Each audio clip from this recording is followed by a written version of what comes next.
Hello. Fode and B talk Star Wars. It's Fode and B talk Star Wars today. After a long hiatus. It's been 2 months. Maybe more than that. How you doing, Jason? I'm fine. I'm not sick. Not sick? Not yet. I'm not sick yet. I feel great. So the pandemic has happened, and Fode and B talk Star Wars is not savvy enough to continue production during such dire times. I'm not good at Zoom. I tried, but I did send him a Zoom link, and he was like, "What is this shenanigans?" I was like, I gotta make an account and do all this. It's not worth it. So our topic is we're gonna get caught up with Star Wars. I'm catching up with Star Wars. Yeah. We're just gonna talk. We haven't talked in a while, and we're just gonna get all caught up on all the things that have happened since the pandemic and since our last episode.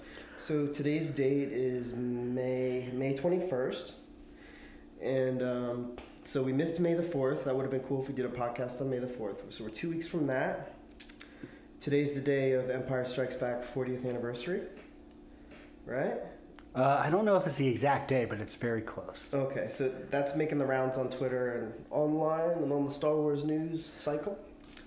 Well, what was our last posting, Jason? Do you know? That's a good idea. That's a good. I forget. That was forever ago. It was probably over 2 months ago. Right? You know, I felt really good. We had 2 episodes going, and I was like, "Oh, we had some momentum."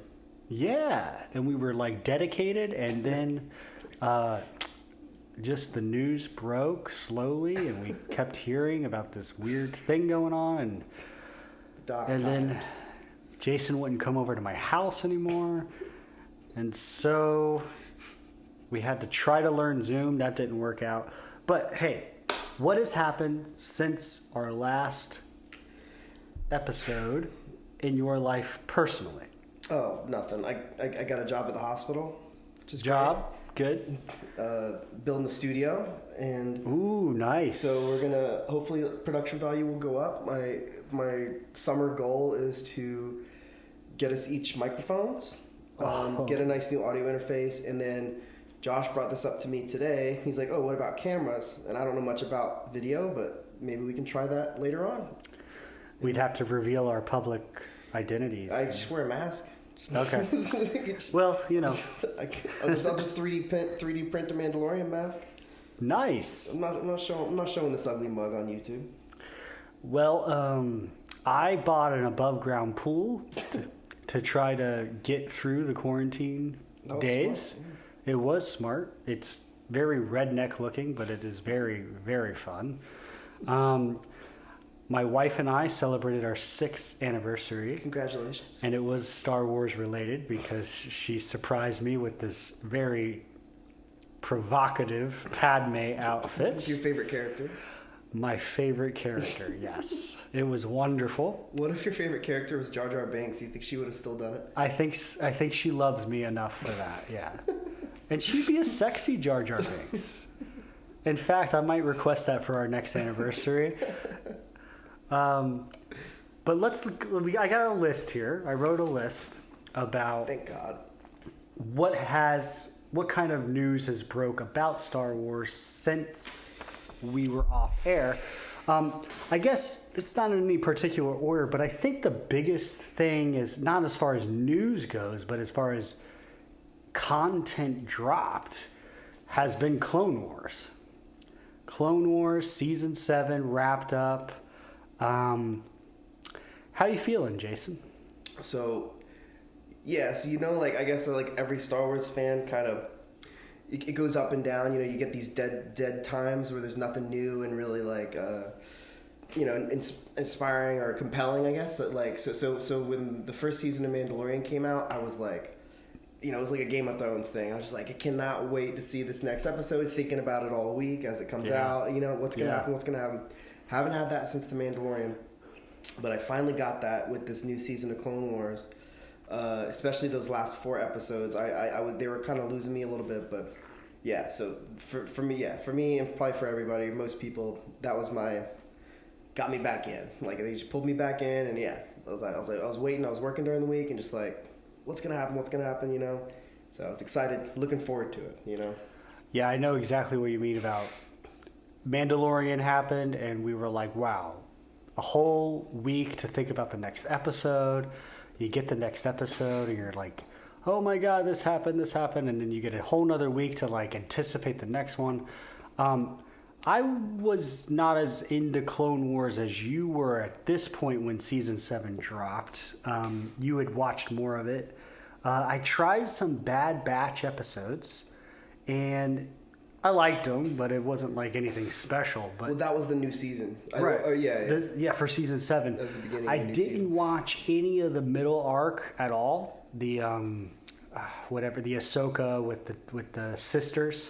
Oh, okay. I did. Did you watch that? Yeah. It was Dave Filoni was kind of like defending it, like, oh, it was the lead up, right? And it shows where Ahsoka's post Jedi character is going, yes, and how she's not, like, she can't really be this goody two shoes anymore. It's kind of her going towards the gray Jedi, even though that's a controversial thing, I guess. Yeah. Going toward, or her first forays outside of the light, right? And how what her character is in that context, I guess. So that was his defense of it. But everyone mostly hated on those two the sisters. Right. One of them's got the weird haircut that I hate, but I never watched any full episodes of that arc. But when the last 4 episode arc, Siege of Mandalore, happened, I watched the first one and I was like, oh my God. Yeah, you got that. This is good. You got that we're thinking about it all week thing? Yes, I got right back into it with Mandalorian, and I was just psyched. Every week I was super stoked out of my mind when it came out. The first episode is awesome, where I'll go into more detail, but basically my general thoughts on the last 4 episodes is that is the apex of Clone Wars, because you get everything from other arcs that I've watched before. It's like almost like Filoni took everything good from all the other arcs, like all the little highlights, and just took the essence of those highlights and put them into a 4 episode movie. And like, to tell you what I mean, like, the first scene is Obi-Wan and Anakin doing super high level Jedi antics in a brotherly fashion, right? Mm-hmm. In like a nice warm relationship, and Anakin fooling the battle droids, fully overpowered. Yeah, at that point, like at his absolute peak, right? Super like chosen one status, Anakin Skywalker, in fighting battle droids, so that you get a taste of like what the normal Clone Wars battles look like. But then it switches from their focus, because they got their own Revenge of the Sith story, and switches to Ahsoka. So you get the Ahsoka as an Anakin Padawan essence there that's not part of the Order anymore, and then it goes into Darth Maul. So you get the great.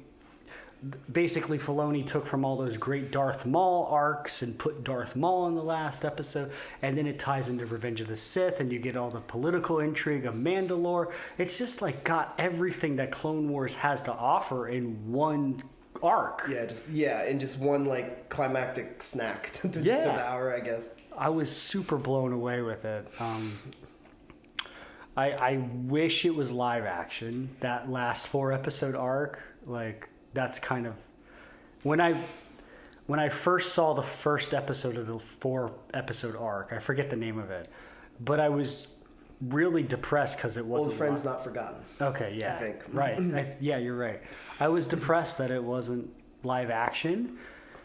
And now that it's wrapped up, I kind of am trying to come to terms with the fact that it's not live action, and kind of like trying to look at it as its own movie, standing with all my live action movies. That was my big thing. Yeah, of thinking it's almost it's like episode 2.5, right? Yes. But I think so. Most people with the prequel, fans of the prequels, and which is funny on Reddit, like prequel memes is exploded. Like as far as Star Wars fandom is concerned, the prequel memes thing is, which I guess is a generational thing, because that was in a way my childhood's our childhood Star Wars. Yeah.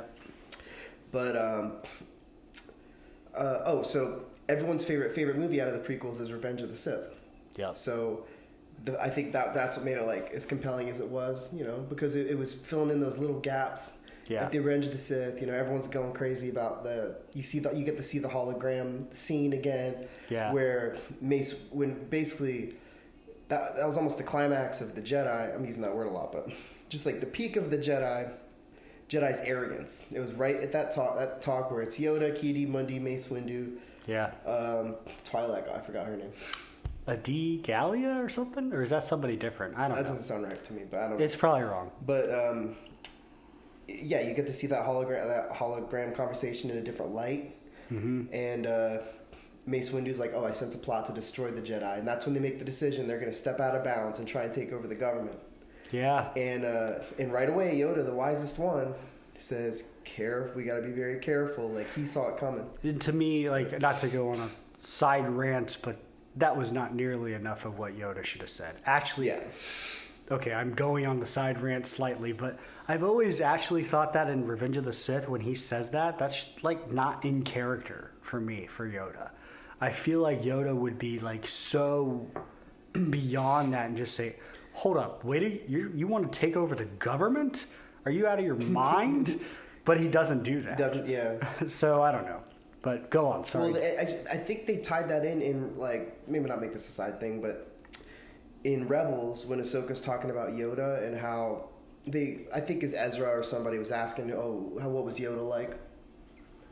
And she says he was very like happy, loving, this cool, great teacher, great warrior early on. But as the Clone Wars raged on, he got sadder and sadder. And as he was seeing the future, and he could see that it was the end of one era and the beginning of a new one. Mm-hmm. And it was like, it was Yoda was kind of coming to terms. He could see what was going on with the dark side covering everything. Like that Sidious was right under their nose. So there was a whole thing about this where, what did that really mean when they say the dark side covers everything? It's like their vision of the future was gone. Mm-hmm. And that led to them being even more desperate, and that kind of opened up the idea of them doing a hostile takeover as an option. Mm-hmm. Because Sidious had just convoluted everything at that point. So in a way, he kind of did you could say he forced them to act like that, and that's Sidious forced them to act un-Jedi-like. Un-Jedi-like, yeah, almost like a Joker thing. He makes them fall from grace, Yeah, right. And Ahsoka kind of represents that in the end of the Clone Wars, where she says to Obi-Wan, she kind of finally talks back to him, and she says, how you guys are so into politics. You guys are way deep into politics. She just gives him she's just interested in helping people who need help, and they're like, we can't start another war.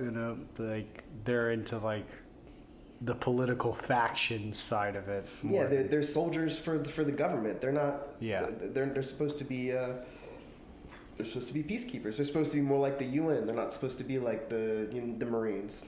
They're supposed to be the UN. Yeah. Between all the governments. So any other highlights from that 4-episode arc that you want to talk about? Well, I know one of your favorite parts of it was Maul. Oh yes. And we got to talk about Maul. Like, see, at first in the Clone Wars, I was a little aghast, I guess, weirded out. That this guy got cut in half, and they're gonna retcon him and bring him back, and I was skeptical. But I'm glad they did, because in the end they built him into a real character, right? Yeah, absolutely. Like even when I watch Phantom Menace now, I feel like they're kind of integrated in my head. But when I first heard that Maul was coming back in Clone Wars, I was like, oh, this is bullshit. Yeah, it's stupid. Does no one stay dead, first of all? And second of all, I'm like, okay, Clone Wars was already like subpar Star Wars in my head because it was animated. And I know that sounds ridiculous. No, everyone feels that way. Prejudicial or whatever. But it was already like, oh yeah, that's the other Star Wars, right?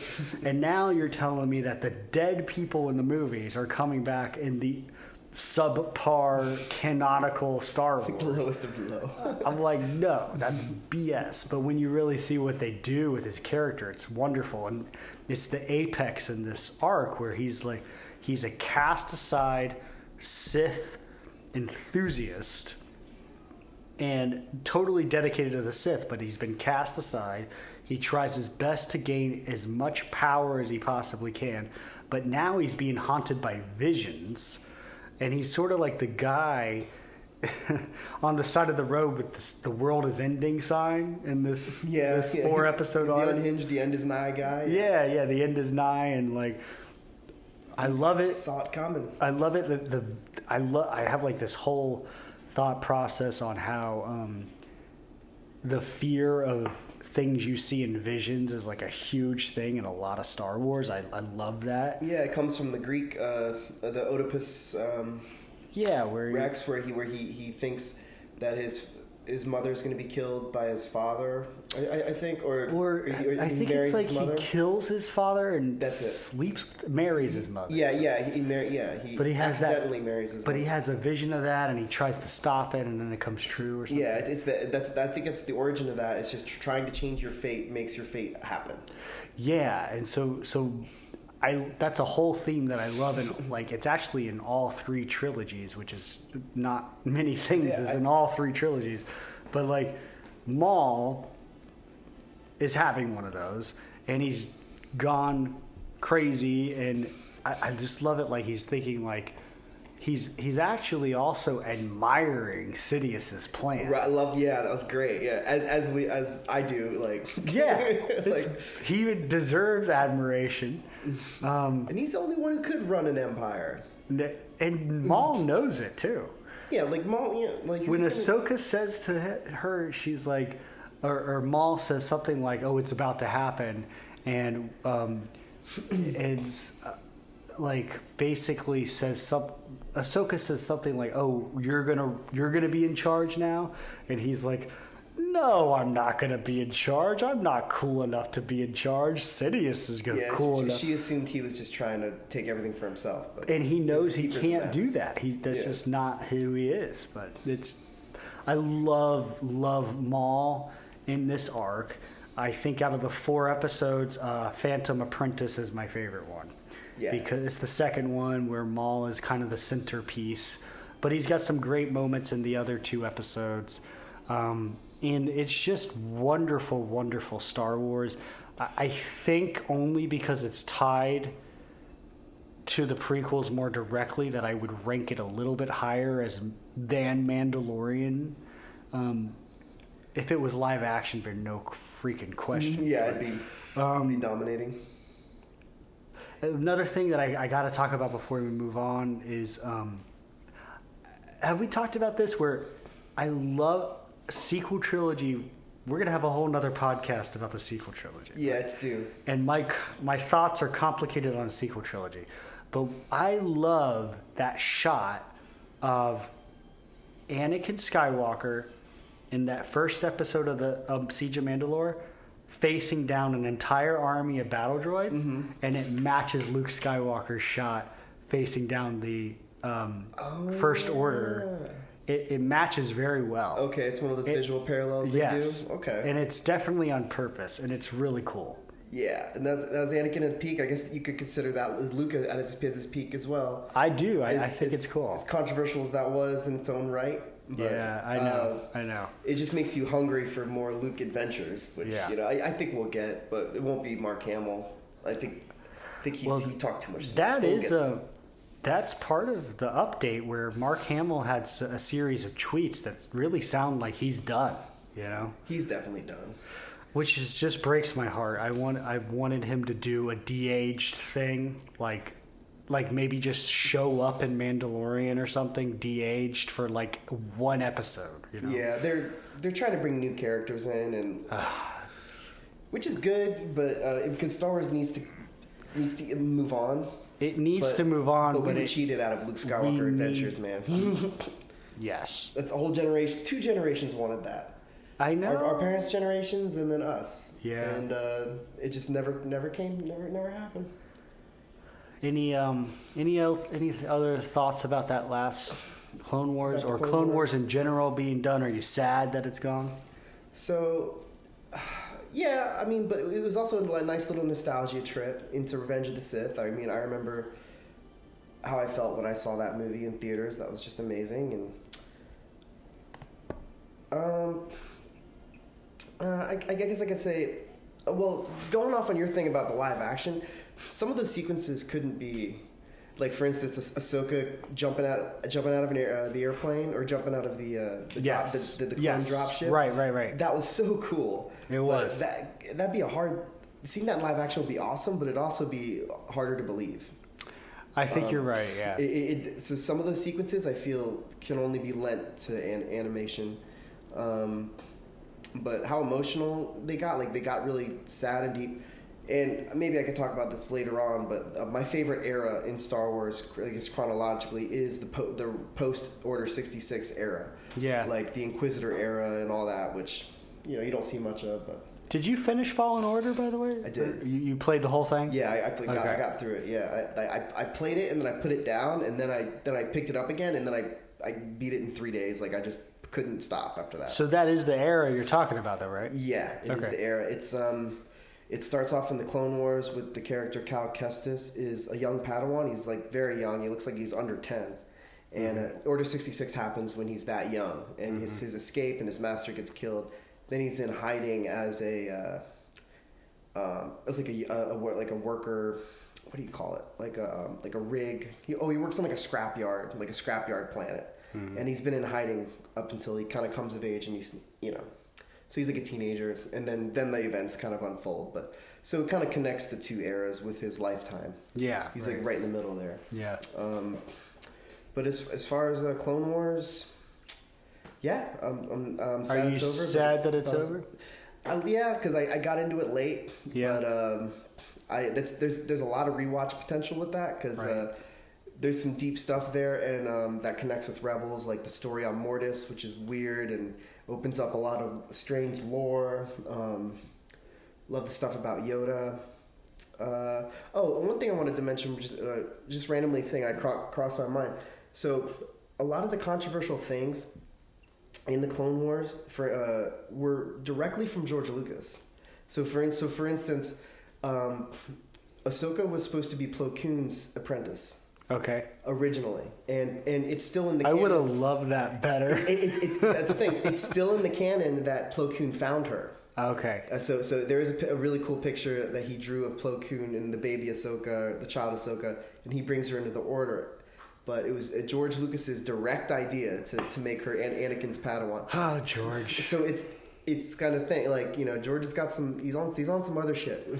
Well, because Filoni has a deep respect for George Lucas, and he mentions that every time in the interview. He's like, it all came from this guy's brain.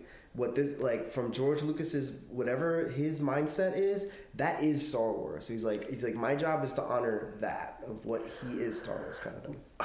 Yeah, I mean, this is not a uncommon view. I know a lot of people thought this, but when I first realized that Clone Wars was basically about an apprentice that Anakin Skywalker had between two movies that is never mentioned in any sounds like movie. It's a video game. I hated it. It's like Starkiller. I absolutely hate it, and actually I still hate it a little bit in my core that Ahsoka is Anakin's apprentice. Now, that's why I say almost like if I watch these last 4 episodes as the only thing I need from Clone Wars ever, which is not true. I like some of the other arcs, but this is like the last 4 episodes are like the master thesis. Yeah, you could get away with just watching that as its own. I actually saw something like that where I tried to watch them as if I didn't know anything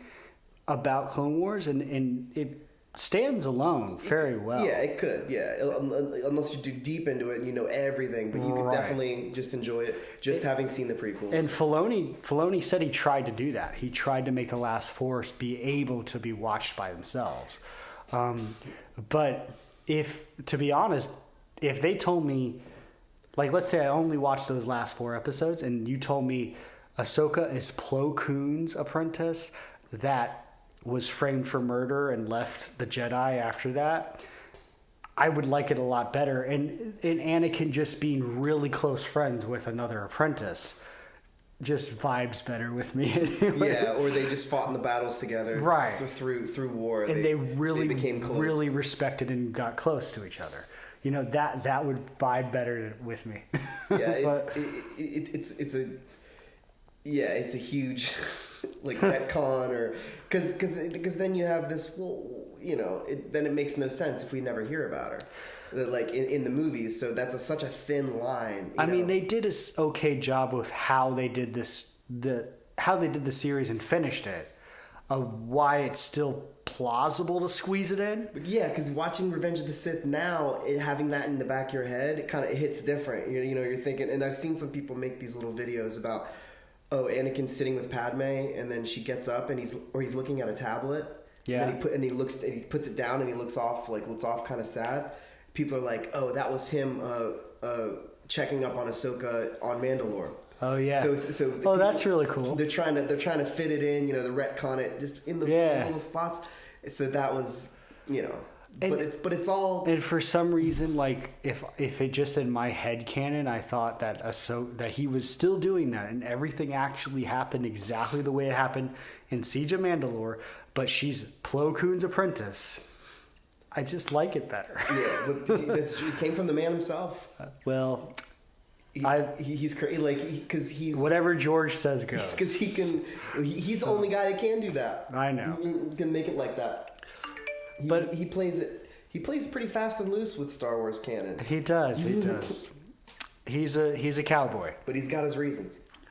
Okay, so Clone Wars ended. Real quick, just my last thoughts on it. Like, I couldn't have ended any better. It was so good. Yeah, it was great. And I guess it was time for it to end, and they really did a great job of just summarizing the series and having a great capper. And honestly, I count the last 4 episodes as a movie, and I haven't ranked it like in my movies, but it's great. So you don't have to rank it, but what would you put it better than? Is it better than Attack of the Clones? Is it better than Solo? No, it's better than Solo, yes. Is it better than Rogue One? No. Okay. It's better than Attack of the Clones. Better than Attack of the Clones. Yeah, it's better than Attack. A lot. Okay. That's all you have. You don't have to say it. I don't think it's better. I've got a lot of respect for Phantom Menace lately, and actually we could go to the next point, but which is Dave Filoni's monologue. Okay. We could go on that one. Let's segue into that one. Okay, so, but yes, I got a lot of respect for Phantom Menace lately, and even before Dave Filoni had the monologue, which focuses on Phantom Menace a little bit, but the reason why I have a lot of respect for Phantom Menace, anyways, is that I have a son now. And I have a son who is 3.5. He's not 10 like Jake Lloyd is in that movie. But he doesn't act so stupidly when you look at how kids actually act. He's not acting terribly. He's just a kid. And that's the way the movie is he's a kid at that time. So that's a whole nother thing. But yes, I would not rank Siege of Mandalore above Phantom Menace, but I could see why people would. would want to. But like, also Phantom Menace had to start from scratch, and it had to be its own thing. Where, like, you know, that was the end of 7 seasons of stories and arcs, and it had 9 or it had 6 movies pulling from it. Yeah. Like you can't compare. You know, the prequel trilogy was George just starting up again. True. Like so, you got to give it that leeway. It's original in its as original it can be. It's all based off this and that, like the hero's journey and all that, the Joseph Campbell thing. But it's like it's hard to create original out of your butt things like that. So you can't shit on the prequel trilogies, I think, that much. Yeah. Well, okay, so let's segue. Dave Filoni. Dave Filoni was on the Disney Gallery series, which is like an in-depth look of the Mandalorian making of, and each episode has like a theme, and on the theme that was called the episode titled Legacy, he kind of went off on this monologue. You watched the actual whole episode. I watched the Legacy episode, yeah. Okay. So the monologue itself is basically Filoni saying that one of his favorite lightsaber fights, if not the favorite, I think he might have said the favorite, is I think he said it was his favorite. Is the Darth Maul versus Qui-Gon Jinn and Obi-Wan Kenobi lightsaber fight, and he's basically saying not because it's so gratifying with the choreography and visuals, but because it's got emotional meaning. And he goes on because basically it's the fate of Anakin Skywalker that's hanging in the balance. Hanging in the balance, and the fact that Qui-Gon loses kind of puts Anakin on this path where he has no father figure, and he ties that to Return of the Jedi. And so he has this monologue. The first thing I want to say before we get into the actual meat of the monologue is what kind of conclusions or conspiracy theories or whatever you want to do you draw from the fact that a lot of that Disney Gallery episode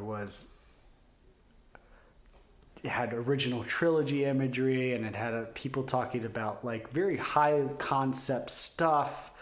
It didn't look very, in my opinion, the episode wasn't very structured.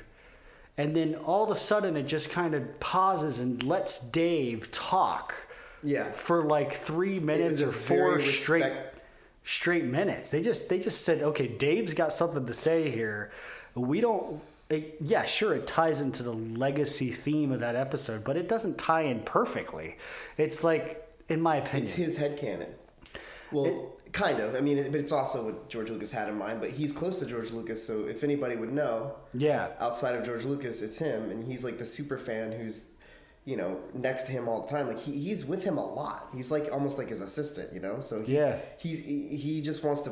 Like he made it sound like in that monologue. I guess I don't know if he mentioned it then, but he's just like how he's always trying to pull from George Lucas's brain. Like he sees George Lucas as the wellspring of Star Wars, and he just tries to translate it, And but him as a super fan, Star Wars is all about family, and Anakin's life and future was in the balance of whoever wins that fight. Mm-hmm. And Qui-Gon would have been the good father, and Qui-Gon didn't have the political issues that the Jedi Order had. Qui-Gon followed the will of the Force. That's why he's so cool. That's why he's like I would still consider him my favorite Jedi. He was standing on his own. He was like. You have Obi-Wan, who's like the company man, as he said, or someone said, and Qui-Gon, who's following what a Jedi should be. He's almost like the end of the old, I don't know, the old Republic, but like the end of the old Jedi way, like the pure Jedi of what a Jedi is. Yeah. And Obi-Wan's, represents this new thing of these Jedi warriors who are part of the military and political. Yeah. And and I liked how he even meant that. So Qui-Gon dies, and then Obi-Wan is forced to raise him. But Obi-Wan was kind of reluctant to. Like he also mentioned how Obi-Wan compared him to Jar Jar. How he's like, oh, we got another this weird alien on board that we're just picking up strays around, True. Yeah. And even Qui-Gon says that he's like, I didn't come here to free slaves, but he's following the will of the Force. Once he realized that Anakin was this powerful being, that he's like, this is meant to be. I'm gonna run with this. And then he did nothing but advocate for Anakin in that tense scene in The Phantom Menace where Anakin as a child has to stand before the Jedi Council, and they're just like, we can see through you. It's a good scene. It's a very underrated scene. Yeah. And he's in this new place. He's like, I'm cold. Yeah. And Qui-Gon's the only one there vouching for him. That's all he's got. And he dies. Yeah. So then he's just left without a father figure, and that was the beginning of his descent. And Obi-Wan takes him on almost as just out of duty at first. I'm sure it's for Qui-Gon. Yeah. Yeah. Yeah, it's a great breakdown by Dave Filoni. It's very insightful. I love it, and I love how he like basically ties it all the way to Return of the Jedi, and he says that Anakin becomes the father he never had by trying to look after Luke at the very end. It's really, really wonderful. And how did you feel though? Okay, so we can all agree it's great, right? Yeah, I mean, it kind of made a splash. Yeah, and everybody talked about it, and it was cool because I think Dave Filoni, even when he's sitting around in those conference rooms with all of the directors, Kathleen Kennedy, I mean, even the special effects people, or the John Knoll who worked on the prequels. And these legacy guys. Yeah, I feel like he's probably the evangelist for the prequel, right? So in this room full of like people who grew up on the original trilogy and are influenced by that, he's the voice of the prequels, and I feel like the internet latched onto that too, because there's a bunch of prequel people on the internet. Yeah, I think the prequel power is strong, on the internet. But it's nice to like feel that, right? But how did you feel? Did you have any conspiracy theories or maybe un-Jedi-like thoughts when you were listening to him and he says, and I take that line all the way from The Phantom Menace to Return of the Jedi, and that's Star Wars. Yeah, you think he's throwing shade? Well, I couldn't help but think he was throwing shade at the sequel trilogy, and I don't think to be honest, I don't think that was his original actual intent, but subconsciously, I think he does consider episode 1 through 6 Star Wars. But he was honestly, like, you never hear him really smack talk against the sequels. Like, you don't hear Jon Favreau do that. No, you don't. Hear, like, they're very smart. they work for Disney. Yeah, absolutely. They're not going to do that. Absolutely. That seemed like that was just Filoni kind of speaking from the heart, and him explaining. He is the super fan. He's been since way before he worked on this. He was working on The Simpsons and Nickelodeon and all this, like King of the Hill or whatever. He was an animator for. Right. That he was a fan first. That's why everyone loves him. So like, he's speaking his fanness from his whole life, not his tenure at Star Wars. But right. Just that was something he thought of way before he got that job. Oh yeah. So like that was. You think he thought of the family arc, the family arc, the Qui-Gon before he got that job. Well, like that was his takeaway from probably when he saw it in the theaters. Way back in '99. Right. That was like. You think so? For sure. I think it was probably informed more by talking with George Lucas, though. Like I'm not gonna say that I've thought those same exact thoughts before about that this is really Anakin's fate being decided. Well, it's called Duel of the Fates. Yeah. Duel of the Fates. I mean, actually, I will say that Anakin's fate was. I've had the thought process that Anakin's fate was decided by that duel. But I haven't had the specific thoughts before Dave said it, that Qui-Gon was going to be a father, whereas Obi-Wan was a brother. And like, I didn't tie all that together, but I thought that things might have been different in Qui-Gon trained Anakin versus Obi-Wan. I've had that thought process on my own. So you think he had that whole thought process without any information from George? He dressed up as Plo Koon to see Revenge of the Sith. I didn't know Plo Koon was until I heard that. And I did. And I know you did. Like Jedi power battles. He had a yellow lightsaber. It was a video game. You seem to make it a point to know, like, you're good with the alien names and all this stuff. Like I didn't know. When I saw him, I recognized him. I didn't know anything about him. I was like, oh, okay. He's a cool motherfucker, man. He looks really cool. And the fact that he's got a face mask, in the original episode 4, you saw more of that. It got watered down. You don't see much of it, but that weirdness, like, the midget in the, I guess that's not a right word to use, but like the very short person, The small alien. the small alien with the huge, you know, it looked like a NASA even peel or something. No. It looked like a NASA spherical space suit. Okay. Like he's got the head, you know, it's just on his head. It's not like a full body suit, but his head it looks like a straight up NASA EV extra vehicle suit or vehicle, the EV. Mm-hmm. There was this one thing. Oh yeah, I have that map on there. Like there's aliens that look like a praying mantis and a werewolf, and this guy's got a mask on. Oh, in episode 4. Yeah. So that, like, as Star Wars kind of kept going, it got less weird. But episode 4 stands on its own. I think outside of all the movies, because it was the first one and it was supposed to be the only one, and it was just of its time, you know. Yeah. I think that's a whole another podcast. It probably is. I know what you're saying. Episode 4 could have just stopped. It would have been just fine. Like, well, I would not have been happy if I knew what I knew now. Right. Know? Okay.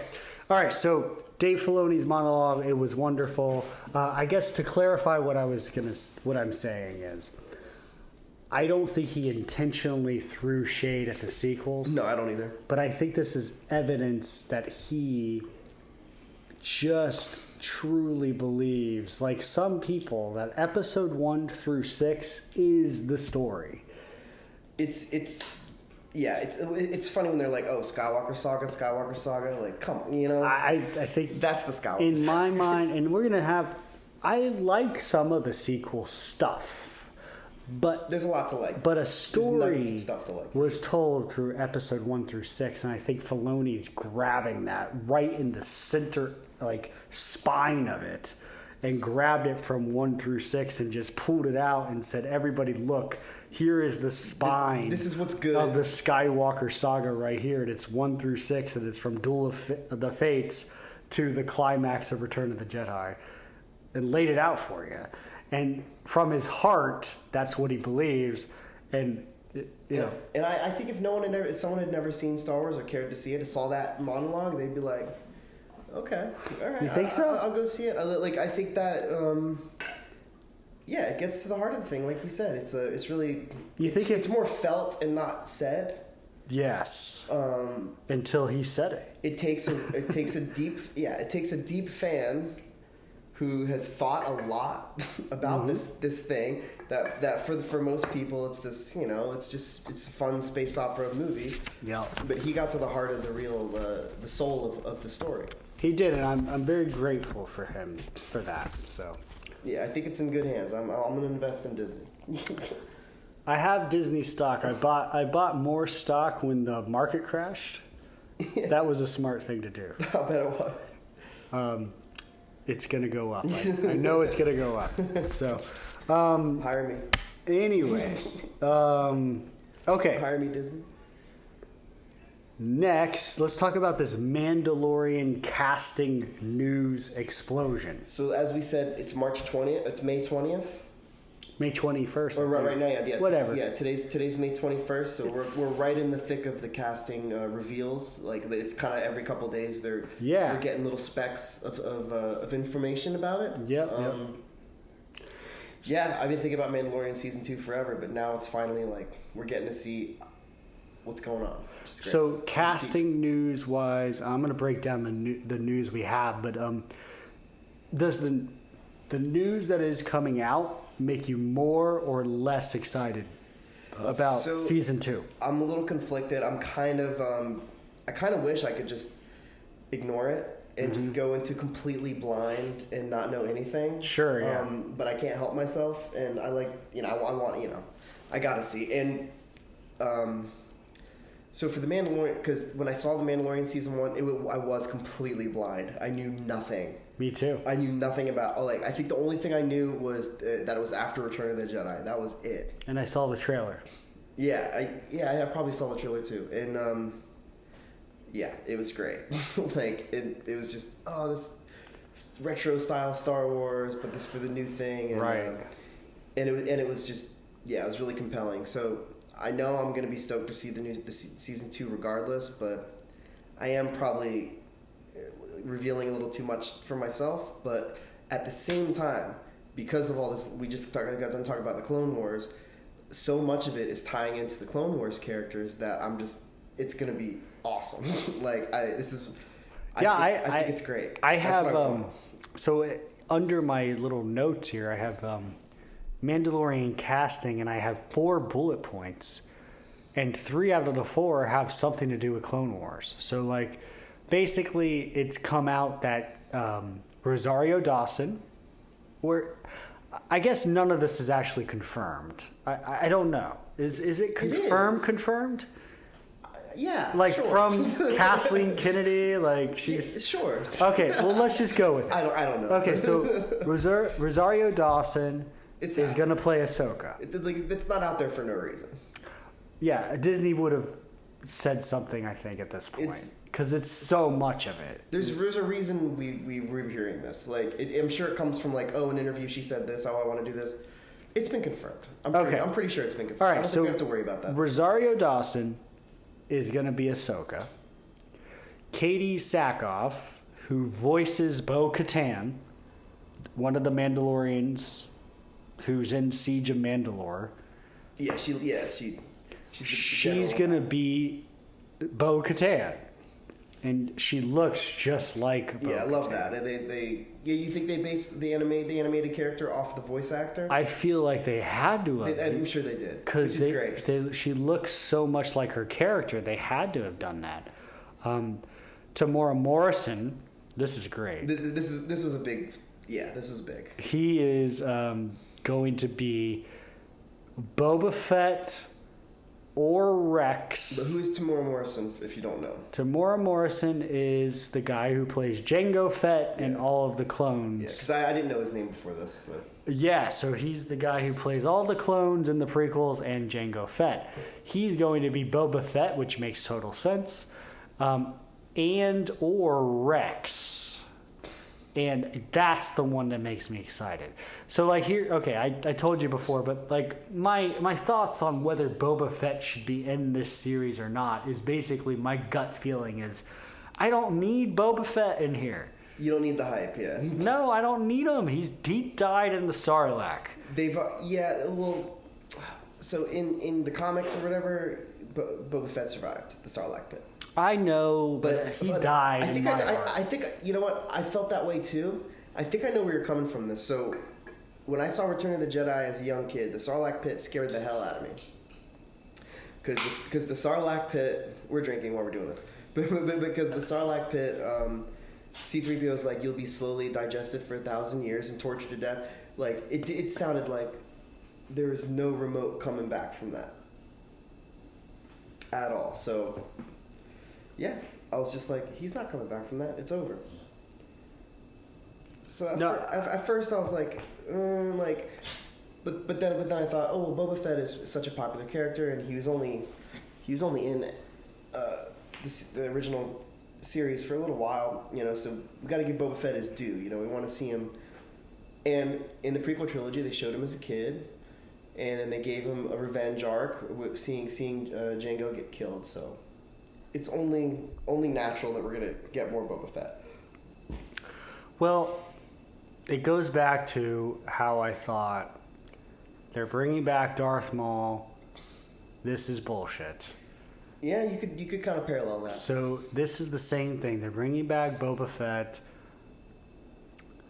I thought Boba Fett was cool, looking.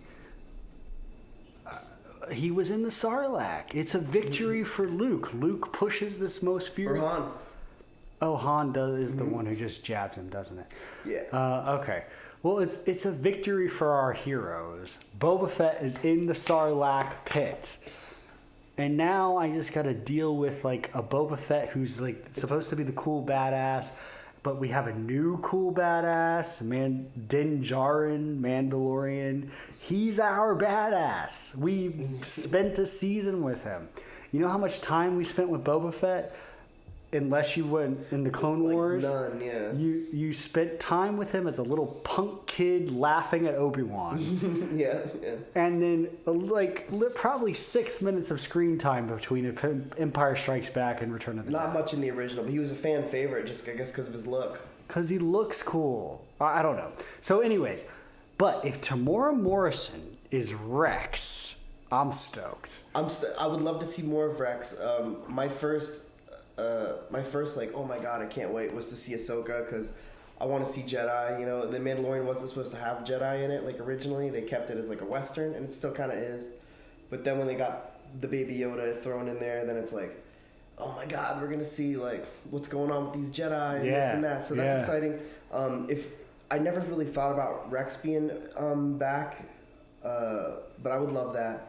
I'm trying to think of the timeline. So in Rebels, he's basically in hiding.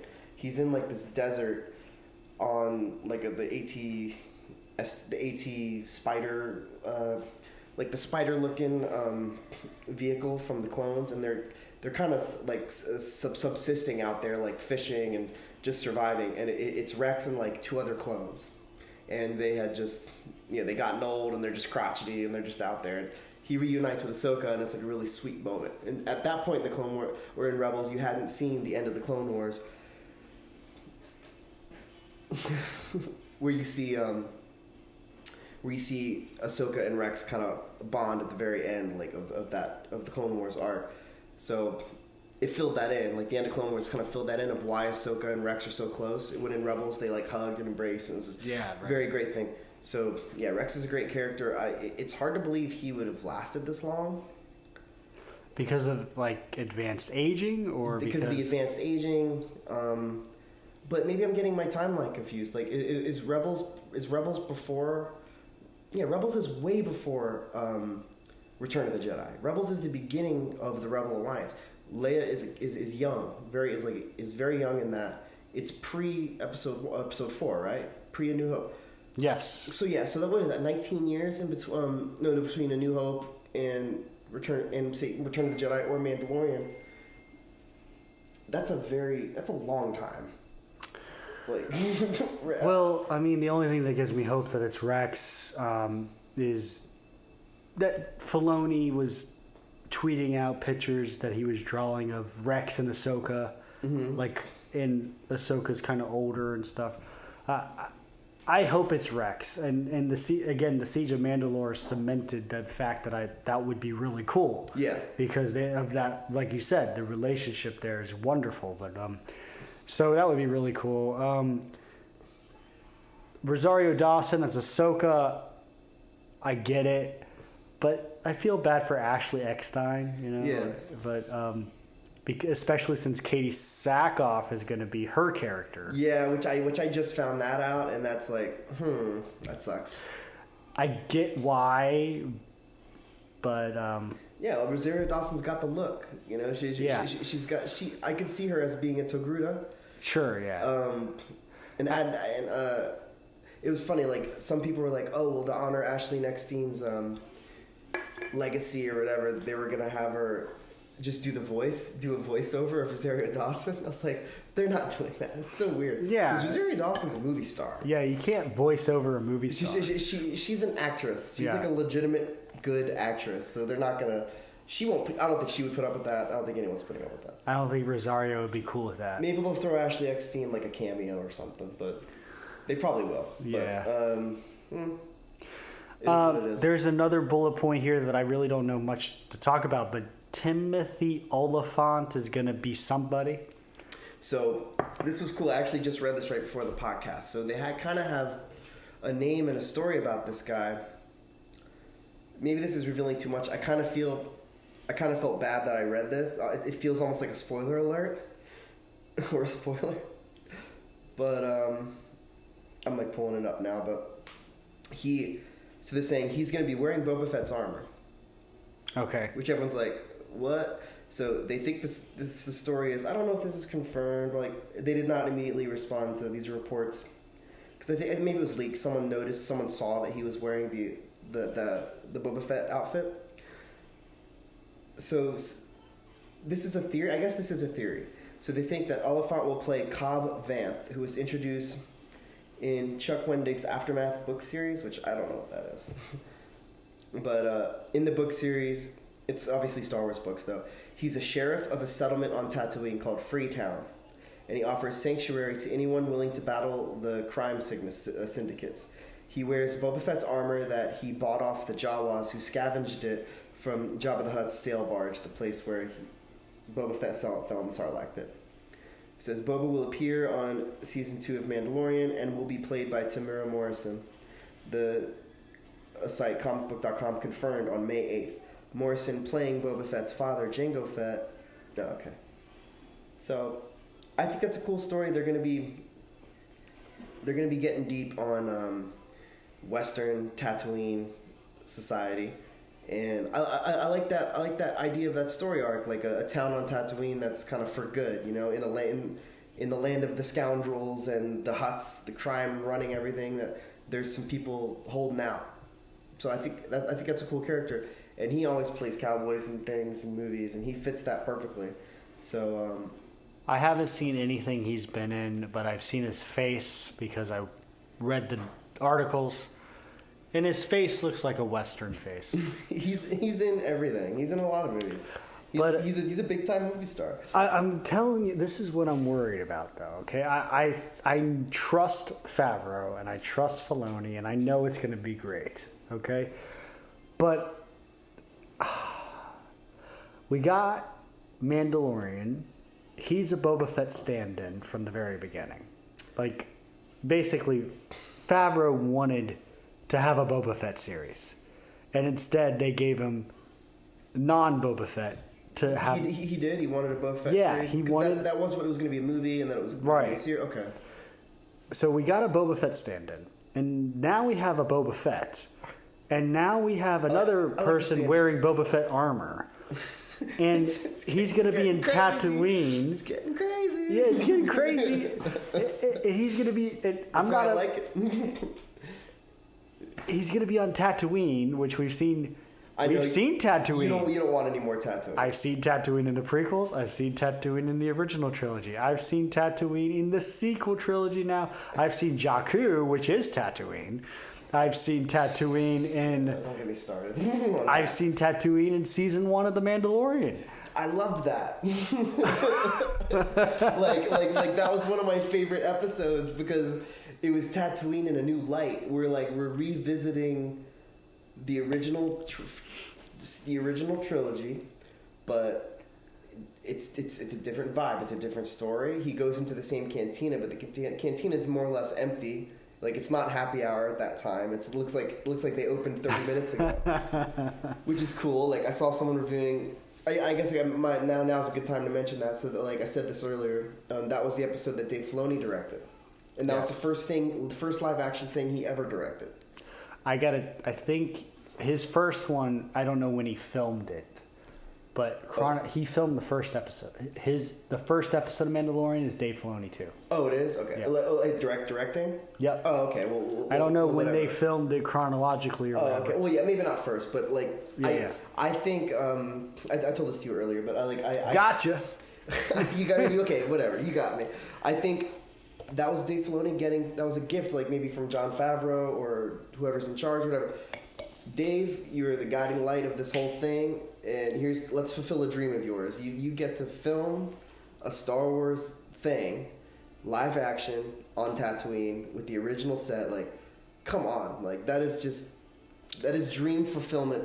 Like that's probably what that guy wanted his whole life, and he got to do it. He got to film on Tatooine a story, and it was a cool story. And they had a Sudeikis, the woman from Strangers with Candy. Yeah, it was a great, like, she was awesome with the three prequel robots with the buttons on the noses. Yeah. She was a great character. The bounty hunter kid was, whatever. It was I didn't, you're not supposed to like him, right? But he's like this youngin' trying to get in. It was an interesting story. It was a standalone story. It was. It was just this little anthology thing. Had the cool part with the Tusken Raiders doing the sign language. That was weird and cool. That was a new. That was cool to see the Sand People as not just these mindless creatures, which I think was deserving. I mean, I would say that's probably my least favorite episode, but I don't not like it. But the point is that we went to Tatooine already. Yeah, and we've been to Tatooine. That's how I felt when I saw Jakku. That is how I felt when I saw Jakku. It's the same, it's a little darker. I remember. Yeah. When I watched the trailer of Force Awakens, I was like, "Oh, Tatooine, that's cool." The trailer of Force Awakens, I was very, very in love with that trailer. But then before the movie came out, they had like a little press conference, and JJ's like, "It's not Tatooine, it's Jakku," and I'm like, why are you giving me a planet that looks like Tatooine that's called Jakku? It was so stupid. Yeah, like it's so stupid. Yeah, and you could have done anything. Like you could have had any plan. That's why I'm upset. But we'll talk about that in our next podcast. If we end up in Tatooine on season 2 of Mandalorian, I'm not going to be happy. Like I probably will be happy because what I just said in a new light. I want if we are going to be going on Tatooine, the reason they go to Tatooine is because that is original Star Wars. It makes it seem original and authentically Star Wars. It only does that the first 6 times you do it, and the 7th time it's not original Star Wars. It's mediocrity. But if you go to the original setting and then you tell a different story, it's just a setting. So you go there and you tell a new, original, more interesting story. I don't want to see a fucking desert. I've seen Pisana. I've seen Geonosis. I've seen Jakku. I've seen Tatooine. I love Geonosis. I hate Geonosis.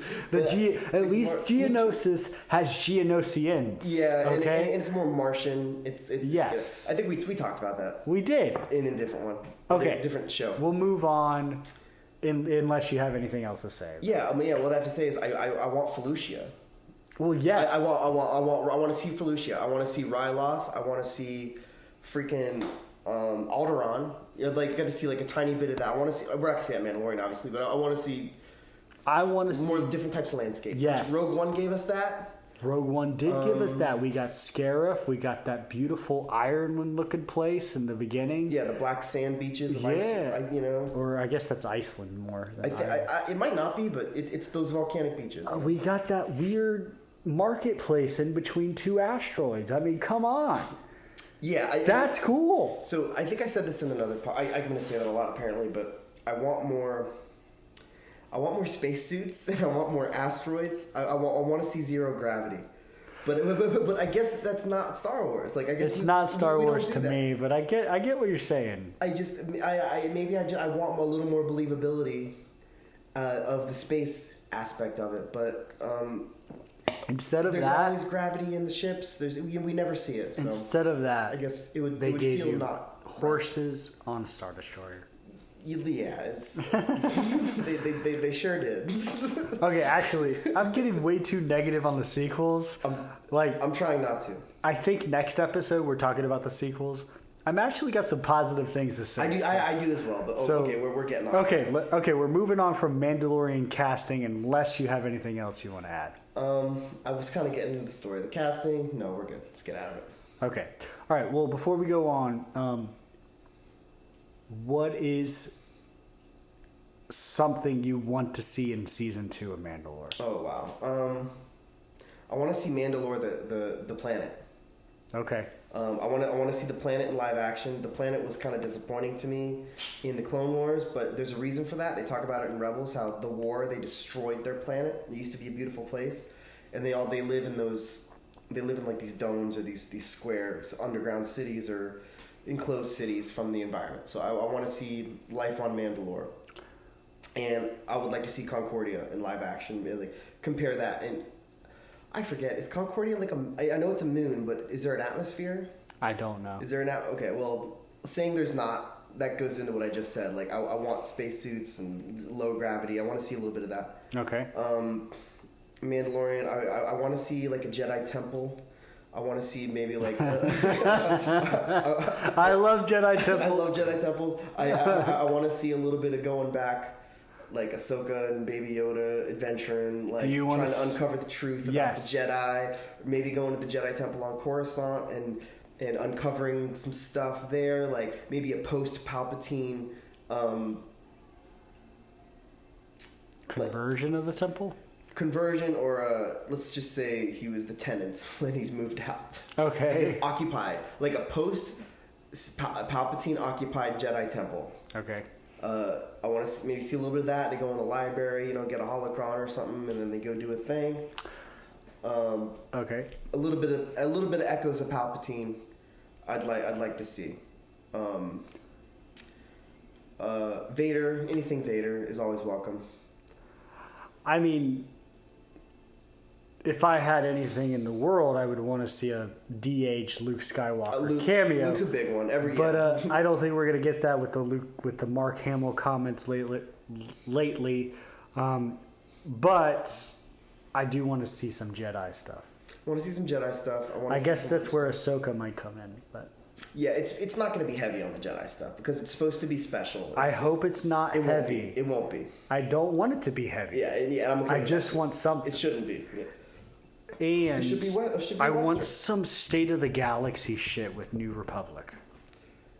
Well, okay, so we saw a little bit of that with the prison. We did. We never got to see much of the New Republic because when we went from there to the sequels, it was like there never was a New Republic. Right. We know nothing about it. I know. But what made Mandalorian special was that it was everything was much smaller scale. Yes, I know. Like the AT-ST was this huge, scary, unstoppable thing. Everything was on a small scale. So that was really special. Yeah, it made everything more special. So I think if you bring in global galaxial politics again, then it becomes like the movies again. I want the hints that we already got. Like we already got a hint that Grief Karga doesn't think the New Republic's worth anything because he said, "What are you gonna go to the New Republic, Mando?" Yeah, or Din Djarin kind of doesn't think it's anything. He's yeah. He's like, well, "That's a joke. I can't go." I want more comments like that. Yeah, like a little universe building of that time. Yeah, I do too. Well, that currency exchange was fascinating. Yeah, that was cool. Yeah, it was the Mon Calamari. I forget what the second. And Mon Calamari stuff was good enough to take. It was. And Imperial credits were worthless. It was apparently worth a lot more because he said he only paid half, but in the other currency, but he still took it. It's like wow. Yeah. It's that bad, like a currency rate or whatever. Okay, moving on. Taika Waititi is directing a new Star Wars movie, apparently. And we know nothing about it, right? We know nothing about it except Taika Waititi is directing it. We don't even know if it's the 2022 thing that's on their slate. Oh, really? So did you know that there's a 2022 slot that says Star Wars movie? Yeah, I know that, and I guess everyone assumes that was going to be him because he got slated. Nobody knows. But they're keeping it really secret, huh? Yeah, but maybe that means it's just awesome. Maybe that means it's a Vader movie. They won't give us Vader. They won't give us a Vader movie, but or a Luke Skywalker movie. But maybe I'll eat those words. I hope someone hears this 10 years and is laughing at us. I hope so too. But I hope they are laughing at you. Me specifically. But I don't know. The fact that they're keeping it hella secret, maybe it's just too early, and that's why. Question. It makes me curious. Several questions. First, Taika Waititi. You feel like he's a good director for Star Wars? Yeah. Okay. Yeah. Well, I mean, he's a big Marvel director, right? I think that's. He did Thor Ragnarok. Yeah, I don't think I've even seen that. I hear it's good. I haven't actually seen it, but he did the last episode of Mandalorian, the finale. That's probably my favorite episode. But yeah, maybe. Yeah, no, that's my favorite episode. So he had a lot in there. Okay, so you're good with that. Yeah. I'm good with him directing the Star Wars movie too. But directing and writing is different. The writing was written. It's but just how it's executed, right? Well, it was executed awesomely. So I hear that he's writing this movie too, but with a co-writer, and I'm not totally sure about the co-writer. Kathleen Kennedy is the co-writer. I don't think so. Okay. Mark Hamill's the co-writer. That'd be good. That would be great. Okay. So yeah, there's not much. It's a slated movie. We don't even know if he's doing the slated movie. Okay, that was my next question. Do you think he'll actually be able to make the movie? No. And not get fired? Well, maybe not the fired thing, but they say Rise of Skywalker was very difficult for J.J. Abrams. Like, there were so many hands in there. I've heard that, but like that's like the most unsubstantiated thing I've heard. Well, that if anything would be unsubstantiated, it would be something like that. You're right. Because it's dramatic. It's You're right. drama. You're right. But hey. Should we? That was chaos at the time. I know I keep bringing up the sequels, but like no, it's good. Sequels are part of Star Wars. It's part we're of allowed to talk about it, even though we're going to talk about it next episode. Stay tuned for hours. But it's I like to think that they learned their lesson, and that they'll give him some creative control. All right, just because it's fun, I'm going to go over all the firings that have happened at Lucasfilm with directors. Okay. So, Rogue One.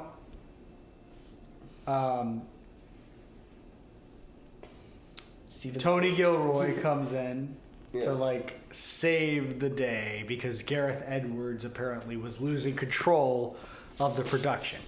I love Rogue One, and I love Gareth Edwards, but apparently Tony Gilroy had to come in and help. So that's number one. Number two is they fired Josh Trank, which was supposed to direct a Boba Fett movie. They fired him. They fired... I heard that was a brutal one, too. Yeah, I think so. I listened to some podcast said that, but whatever. I don't know. They took Colin Trevorrow off of episode 9. That's the only one I know so far of who it is. They fired... Phil Lord and Miller, the directors of the Lego movies. They were supposed to direct Solo. They were basically 3/4 of the way done with production, and they fired them. Well, like completely, yeah. Didn't they do a complete reshoot of Solo? Pretty much, It's yeah. crazy. And Ron Howard did so. Ron Howard had to come in and redo it. I mean, it was a well-executed movie, I guess. It Yeah, right. The Game of Thrones directors, thank God for that. producers, whatever, they were fired. It's just a lot. Were they fired or did they leave? That's the spin. They left, but I think they were like quietly fired. Mm-hmm. That's just me. I don't know that for sure. Mm-hmm. But that was probably right at the heat of all the backlash. It was the heat of the backlash. And I don't know whether they wanted to do something that Lucasfilm didn't want to do, or if Lucasfilm just lost faith in them after Game of Thrones, which, by the way, I am not, like, too critical of that last season of Game of Thrones. It gets more hate than it deserves, I will admit that. Okay. But there's reasons... There's reasons for it. I get what everybody's saying, but okay, that's another podcast. Yeah, well, that'll be our Game of Thrones but podcast. Look, that's so many stories of people getting fired, like or overrun. Who's doing these? That's Kathleen. She's a leader. It's got to be Kathleen, unless like Bob Iger is like giving her direction and she has to follow it. I guess nobody really knows, but if you had to point a finger, it would be Kathleen Kennedy. So that's so many people that have lost control of their projects or have been fired. You think one day we'll know the truth? God, I would love that. I want you to just be a fly on the wall. Like, what are these people? What is their goal? Like, could you imagine, like 30 years from now, Disney Plus has a new Disney gallery and it's all about the drama? Yeah. That would be so cool. Yeah, I want to. Yeah, like what's going on? Like, is it just the story? Like are people like it's got to be more than that? Like how we're gonna, or is it like I guess the story is the big most like we're trying to make this towards female empowerment. We want to bring a new group of people. We want kids to enjoy it. But give a nugget for the old fans. To also too. It's like trying to play that balancing act, which I don't think they should bother even trying. I think they should just do one movie for this, one movie for that. I think you're right about that. I would love to have an expose on all of this shit one day, and I hope we have it. I don't think we're going to, unless. We don't know. I mean, the closest thing we get is Everybody like would have to die. Mark Hamill, like bitching every now and then. He's the closest thing we get. Yeah. I mean, recently you heard Sam Witwer say some comments about Last Jedi and Rise of Skywalker. Or about how Rian Johnson's not a real fan or something. So no, well, that's not exactly what he said. He said something like, didn't understand it. He wanted to reinvent Star Wars, but he should have known Star Wars a little better. And I paraphrased there, but like basically, Sam Witwer's talking a little bit of stuff. But that's all we get. Give him a movie. Like he's another one of those guys. Like he seems like a real fan, or at least he paints himself as one. And no, he is. He's really in tune with the lore and the themes, and let him write some stuff, man. Like it's important to be a good writer and know how to tell stories, but it's important to know the content. Yeah. And really be passionate about it, and then the learning of how to execute will take care of itself. Like Dave Filoni, he was not a director, but he's learning to because he loves Star Wars, and he's going to do that. And people can adapt. Yeah. Okay, well, so percentage-wise, what is the percentage that you would give Taika Waititi's film actually coming to fruition with Taika Waititi still as the named director when it releases? I think it will. It'll be fine. 100%. 100%? It's a guarantee. Things are different now. I will give it 85%. We have a new CEO, and Kathleen Kennedy was ousted out of The Mandalorian as a writer. So it's different now. And the new CEO doesn't like Kathleen Kennedy. Well, not like is kind of a weird way of saying it, but... That's speculation. No, it's totally true. This is just how it is. All right. Well, anyway, I give it 85%. But that means I think it's going to happen. They're a giant corporation. They're going to learn from their mistakes. They're not. How many mistakes though? They fired so many people. But that was in. Josh Trank. That was they Gordon Miller, Colin Trevorrow. They're trying to find Gareth Edwards. So Star Wars hadn't been touched since. When was Revenge of the Sith? Like, was 15-year anniversary right now? Oh, yeah, that's a perfect segue to my next thing. Well, no, so it was 15 years ago? Did you do that on purpose? No, I didn't do it on purpose. No, but I'm saying they were trying to restart Star Wars. And you had a bunch of people with their own political this and that in there, and you had a bunch of people that wanted to make it for the kids or do this. Like, it was... totally different mindset of what it should have been. Like, it should have been about the lore and about the world building and about honoring the legacy and adding to the legacy. And new fans would have come to that.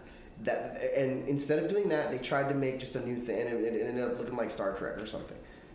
But now that they're going, like, we got the Mandalorian, we got Clones Wars, so they've got like some momentum. So I think it's different now. Like before, it was just like a false start. You know, this movie didn't work out, or we don't like where this is going, so it was false start. But now the series has momentum, and it's gonna go. The audience spoke. The audience made the decision. You know, like, we like Mandalorian this better than the sequel of this. They watch. We do our own market research. The internet does the market research for the companies, for Disney. Disney doesn't even need to have market research people. It's all right there. We're doing the market research right now with this podcast for them.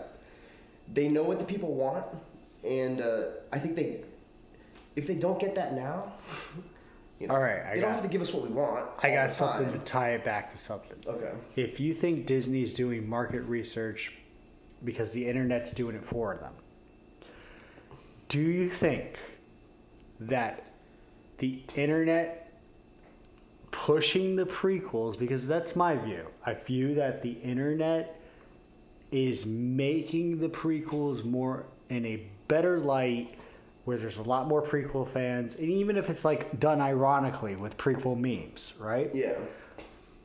Do you think that might be the reason why they gave Dave Filoni 5 minutes full of monologue on a Disney gallery thing about the Mandalorian? No, because that wasn't about the prequels, quote Okay. unquote. That All was right. that was about Star Wars. That was him going. That wasn't prequel propaganda. Okay. Like it just happened to be he was just drawing the line from the beginning to the end. That wasn't all about the prequels. He was trying to get to the heart and soul of what he, as a super fan, and as I believe, before he got the job, of what was good about Star Wars, what was meaningful about Star Wars. It's more than, lasers and space battles and all this. Like there's a soul to this. Okay, let me shift gears. In pre-Force Awakens days, Disney's market research probably said prequels are disliked, original trilogies are liked. Sure. Period. Force Awakens comes out, it's a disgusting glorification of the original trilogy, like over the top glorification. Disgusting was the wrong word. Shameless. Shameless. Okay. So now their market research is saying, oh, it's not just original trilogy, it's prequels and all this stuff. Like, but what? Do you think Disney has recognized that? I mean, so the Clone Wars animated series, it was the most streamed that week. And they made a lot of money. The Mandalorian and the Clone Wars, they launched Disney Plus. They have a whole new streaming service. And those are their big money makers on there. Like, no one's watching. Some people are watching 101 Dalmatians over and over again on there. There's a few of those people, but mostly. I watched Nightmare Before Christmas. That's a great movie. Like, Beetlejuice is one of the greatest movies ever made. Is Beetlejuice on Disney Plus? No, but it's a Tim Burton movie. Okay, but yeah, so Disney Plus, I just watch all my Star Wars on there, and that's really for the most part what I watch. And I'm sure there's tons of people like me. Yeah, they were probably just, I don't know, they were trying to make these new movies to bring in a new generation of Star Wars fans. And in doing that, they were just going to give them their own version, like a female version of A New Hope. Like everyone knows that. That's what it was, that's what they did, and they left everyone else behind. Like, it needs to be a balance of the new and the old. So that's what I think is with The Mandalorian Season 2. Like, with the Tatooine is the old. This new story about Freetown and Sheriff in Town and this and that. And that's George. So George Lucas is part of that. So I think I said this earlier today to you about Yoda. Like, that was one of George Lucas's forbidden things. You don't get to, as far as if you wanted to write a book for Star Wars, about Star Wars lore, you wanted to write a comic book, you wanted to make a movie. He said, you do not touch Yoda's home planet or his species. It's secret, and when something is secret, it's made special. So you don't touch it. And then it sold it. Mandalorian is going to expand on that now. It's a big mystery in Star Wars. Everyone loves it. And I think the next thing is going to be the Boba Fett thing. So, because that came right from George Lucas too, when they asked him about Mandalorians when they were building the Mandalorian lore. He's like, oh, Boba Fett's not a Mandalorian. He just has Mandalorian armor. Everyone's like, well, what does that mean? It's like, he just has Mandalorian armor. Like, he's not a Mandalorian, And then he kind of left it at that, and everyone else, I guess he leaves everyone else to actually write out the details. He's like, it's like this. And I think the Mandalorian Season 2 will be those details. We're probably going to find out what is the relationship with Jango and Boba to the Mandalorians, because we don't know that. All we know is that he wears the armor. Well, let me just say that I hope that I am just blown away, and you're right, and that's a story worth telling. And it's not all going to be on Tatooine. It better not be. It won't. No. It won't be. But I'm thinking to myself, like, I was trying to think of, can we say the same story where Oliphant is a sheriff that's using Boba Fett armor, and Boba Fett's trying to get his armor back or something? Can it just be on a different planet, like Geonosis? That's a desert. I know, I'm just kidding. But like Alderaan or something. Alderaan's blown up. We can't. Any planet but that, really. I want more cores. Kajimi? Is that the Galaxy's Edge planet? No, it's the new Rise of Skywalker planet. Oh, okay. Well. Whatever. That's a terrible example too. or a brand new planet with just different landscapes. Or like even that one. That was why that was a great, awesome thing about the prequels. We saw these new awesome planets. Mustafar. What about the fishing planet from Mandalorian season 1 that Cara Dune had a connection to? Oh yeah, that's that backwoods quote unquote planet with only no spaceport and everything. At least it's different. I mean, it's all right. It's all right. Okay, we got 2 more things to do before we wrap up. Yeah, we gotta wrap up. Catching up with Star Wars. Okay, catching up with Star Wars. We're catching up. 40-year anniversary. Empire Strikes Back. Of Empire Strikes Back. It's a long time. Happy birthday, Empire Strikes Back. The greatest movie of all time. Kind of. Greatest Star Wars movie. I mean, The Seven Samurai was pretty good too. Do you put Empire Strikes Back on the top? So I'm conflicted on that. I always did. Empire Strikes Back's way better directed. It has a better director. I'm being very disrespectful. I'm forgetting the guy's name.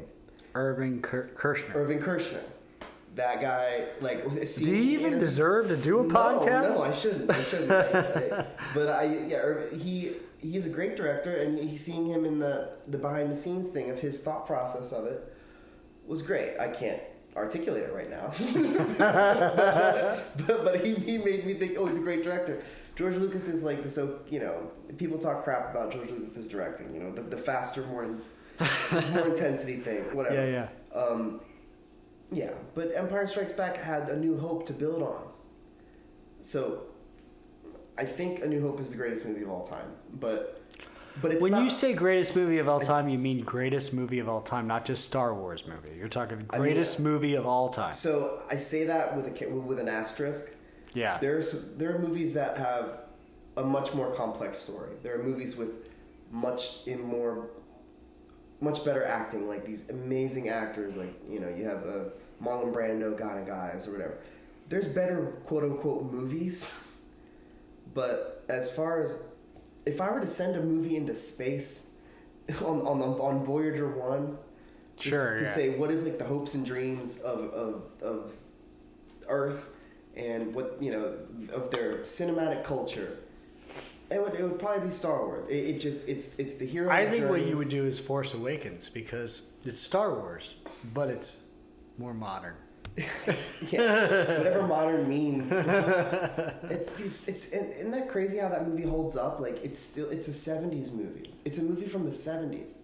It holds up really good. And I rewatched it like after a long time of not watching it, and actually my stepdad had never seen it, so I hinted it over and over again. I had to get him. Eventually, I got him to sit down and watch it. And we have like a little quote unquote movie theater room where we have curtains and a nice big TV. And I had it. We sat and we watched it like it was a movie theater. And it felt like I was in a movie theater seeing episode 4 again. And of course, I was. I think it was right after the second podcast we did, so I was deep in the lore and research and all this stuff.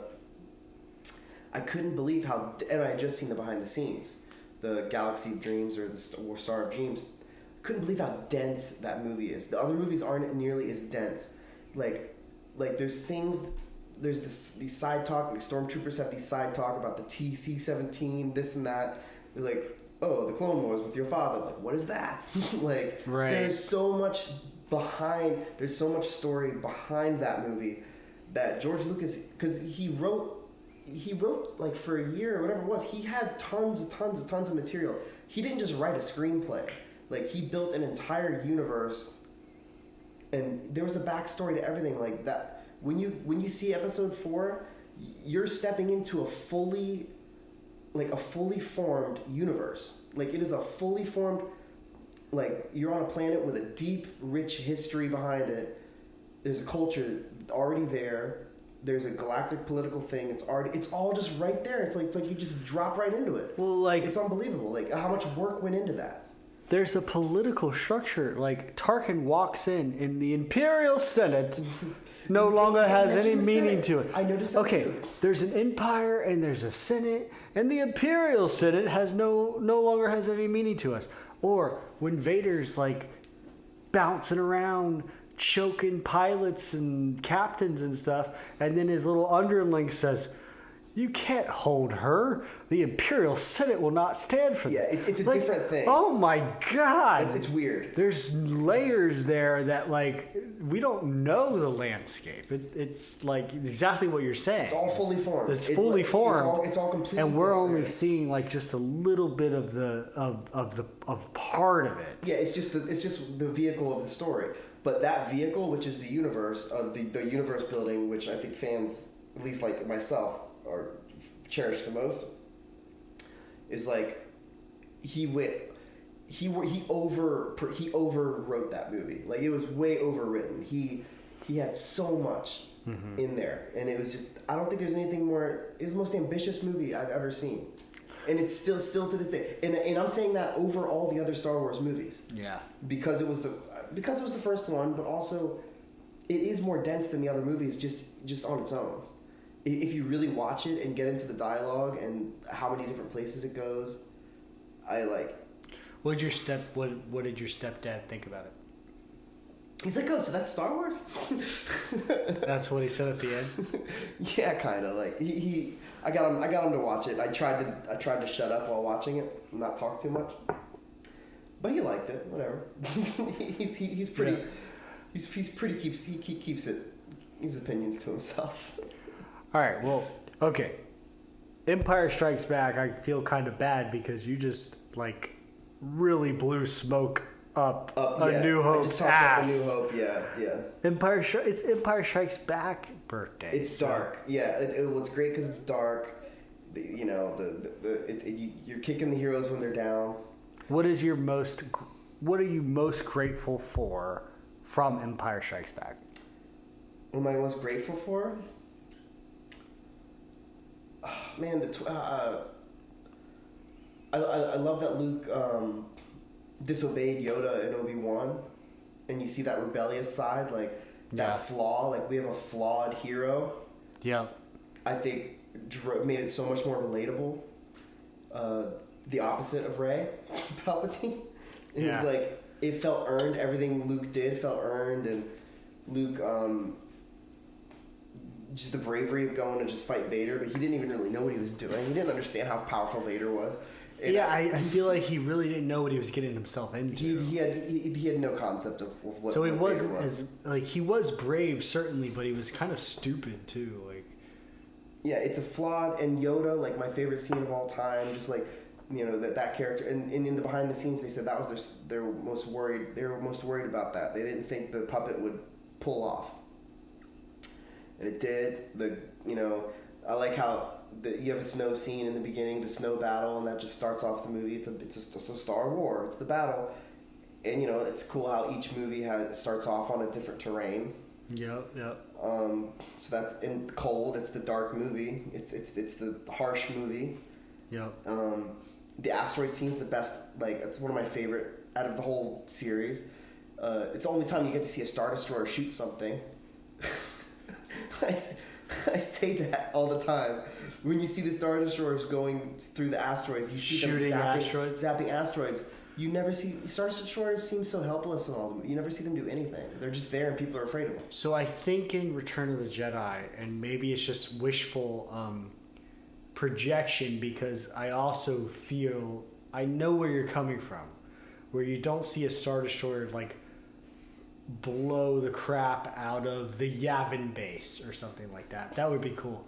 But like, I think in Return of the Jedi, you see Star Destroyers shooting things at the battle of... Oh, I think you've mentioned that. Yeah, the like kind of when Palpatine shows like he opens up the window and he's like, check it out. No, even like more close-up shots. Like, I think you actually, like, you know that great shot in Revenge of the Sith where you have droid ships shooting Republic ships, almost like pirate ships.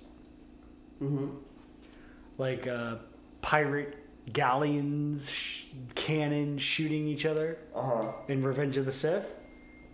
There's a similar shot like that in Return of the Jedi.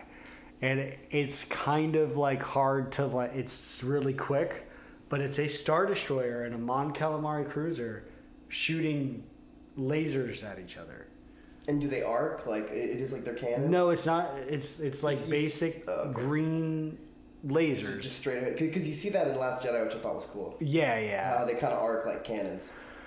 Yeah. But, okay, so you see the Star Destroyers do something. That's good. But I know what you mean. I mean, yeah, they're zapping asteroids and, yeah. Because, like, Han and the Millennium Falcon, they fly all around. They never get shot, like, by the Star Destroyers. They always send TIE fighters out to get them. Yeah, yeah. Like, you never see Star Destroyers actually destroy something themselves. They're too small for our turbo lasers. Yeah, everything's too small for Star Destroyers. Like, everything. But, The Empire Strikes Back. It's a dark movie. It's a cold movie. We get to see Luke come into his own. That's what really I think everyone loves. You get to see his training. You get to see him make mistakes. And my God, like at the very end of that movie, he's hanging on the end of the cloud city. That is the most hopeless. That's as bad as it gets. Like he's lost an arm. He's found out that his biggest enemy is his father. Obi-Wan's abandoned him, you know, the ship's abandoned him, and he's just left for dead, hanging there. That was crazy. Like, I remember that forever. Yeah, I mean, it's a great movie, and I rank it on the top. My official rankings, I haven't like explored and maybe reevaluated again, but my official rankings is Empire Strikes Back first. Yeah. And, it was mine too for a while. And I know what you're saying with A New Hope. So like mine is literally Empire Strikes Back, and then Revenge of the Sith, and then A New Hope. But I know why you would rank A New Hope first. Empire Strikes Back to me is number one, but I almost put it up there under obligation. And right. I know, I'm just gonna be candid, okay? I put it up there because I know it is the best movie. I know it is. I do too, yeah. And there are some parts of it that I truly love. And the reason why I put Revenge of the Sith at number 2 is because I know for a fact that is not as good as a movie as A New Hope. But there are so many things that I love in there, and I watch it over and over and over again. I watch the prequels more than I watch the original trilogy. Well, yeah, so you know what I'm talking about. Yeah.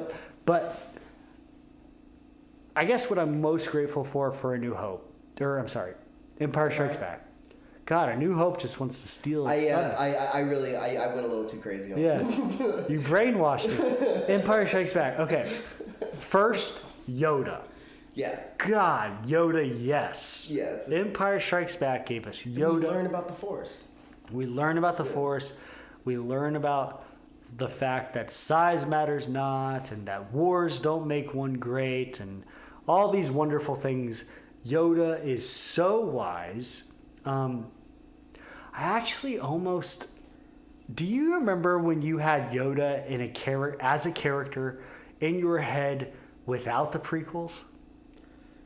Yeah, like an idea of what he was like maybe before the movies? No, like literally like you had never seen the prequels before because they didn't exist. Yeah. And you had Yoda as a character just based off of Empire Strikes Back and Return of the Jedi. Yeah. Yeah. So, just this sad, like, ancient being, like, this super wise, but like a teacher, like Karate Kid or Mr. Miyagi or something. A really no-nonsense. Mr. Miyagi's a good one, yeah. Yeah, you just, like, really no-nonsense, like, calls Luke out constantly. Just, like, you're never in the moment. Like, you know, just a very tough teacher, but quietly, like, just, like, you know, when... He didn't have to raise the ship out of the water. To prove it, Yoda didn't have to do that. He could have just let Luke just be frustrated and be rude and just walk away and then just let it like stride. But no, Yoda, he's like, I'm gonna show him hope, like show him what this really is about. And you know, he could have just let him. I almost feel like that's a soft spot on Yoda. Like he could have just let Luke continue on and learn that later. But he really showed him, was like, no, this is what the Force is about. Yeah, I know what you mean. Right. To me, it's like Yoda and Empire Strikes Back and Return of the Jedi, if that's all you had to go off of, is